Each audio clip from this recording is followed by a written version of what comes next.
Hey there, today we'll be doing this question that is 605 can place flowers on Leetcode. And the given question statement is you have a long flower bed in which some of the plots are planted and some are not. However, flowers cannot be planted in adjacent plots given an integer array flower bed containing zeros and ones where 0 means empty and 1 means non-empty and an integer n return if any flowers can be planted in the flower bed without violating the adjacent flower rule. So let's understand this question statement first. So let's just take the example statement only, and the given value of n is 1. So let's just make it 2 for now. Okay. Now, if you have been given the value 2, you need to place two flowers. Okay. And the empty plots are numbered as 0. That is, these are the numbers that are empty, or the plots which are empty. Now you can place the flower here, one of the flowers here. Just think about for placing the first flower now. Okay, you can do it definitely, but now you might be thinking that I'll just place this flower right here, but that is not the case. You cannot do that because they have said that if there is a flower that is placed on an empty plot, then on the right side of it and also on the left side of it, that is the adjacent sides, cannot have a flower on that place. Okay, so that means the value should be 0. So that is what we have to do. Now what if this were to be 0? Now can we place a flower here? Yes, we definitely can place a flower here. Now let's just say that this one is 1 and this one is 0. Is this a valid combination? Yes, because here there is nothing, right? It is just out of bounds, so we don't care about that. So we'll just consider this as 0 only. Fine.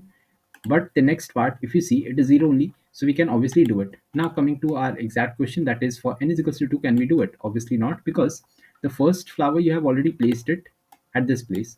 But can you place the next flower anywhere? Obviously not, even though there is an empty slot, but the condition that it has to be in a place such that the adjacent ones are not already filled, that will be not satisfied here. So that is why we cannot do that here. Now coming on to how do we do it. Now for this question, let's rewrite the example again, and n is equals to 1. Now what we can do is we can actually think about, first of all, filling. How are we going to do it?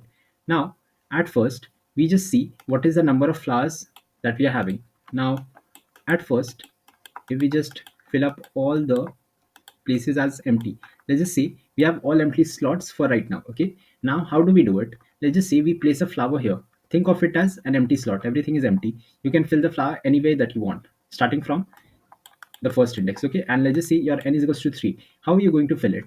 Now let's just say we filled a flower here. That is perfectly fine. Now can we fill it here? Obviously not. But can we fill it on the next to next index? That is yes, we can do it, because there are no adjacent flowers there. Now what do we need to do while we are trying to fill it here? Remember, right now it is empty, but in your given question there can be a flower to the right also, right?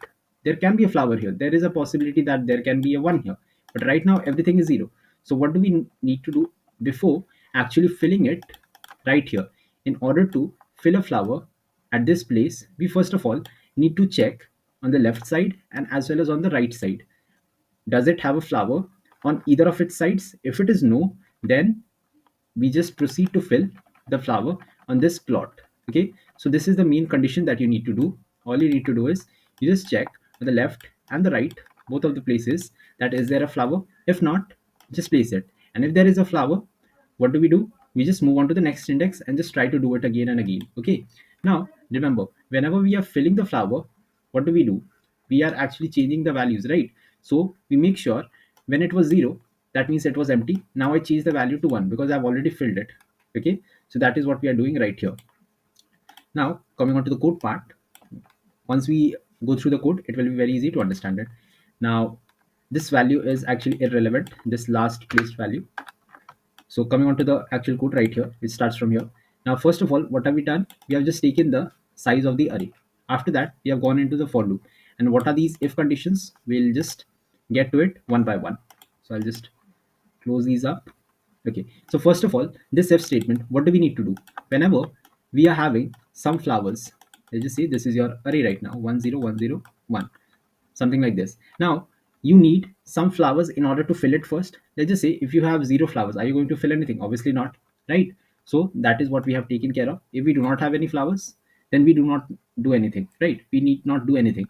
Now also the value of that plot has to be 0. That means there has to be no flower present here. Now, whether the left part or the right, that is the adjacent elements, are 1 or not, we will take care of the fact that is that thing later. Okay, first of all, we need to make sure that that plot has to be empty itself.